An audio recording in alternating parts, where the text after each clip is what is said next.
Hello everyone, in this tutorial, I'm going to show you how to add clickable link to your Instagram bio. So if you want to share your link of your YouTube channel, your online shop, your website and you don't know how, you are in right place, just follow my steps. Before we start, leave a like and subscribe for more tutorial. First, you need to go to copy link you want to paste in Instagram bio.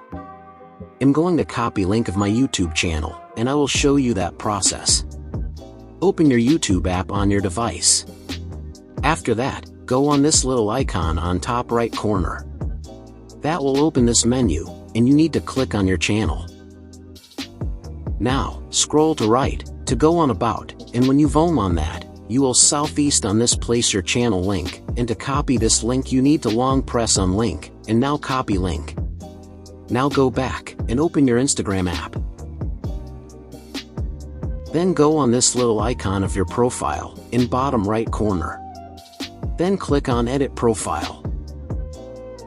Now you see information of this account, and you need to click on Add Link. Then go to Add External Link. Now in the URL field, paste link you copy and on title write where's the link from. And when you do that, confirm this. And again confirm your changes, and you are done. So thanks for watching, and if you have any questions or comments, leave them down below. Don't forget to like and subscribe for more tutorials like this.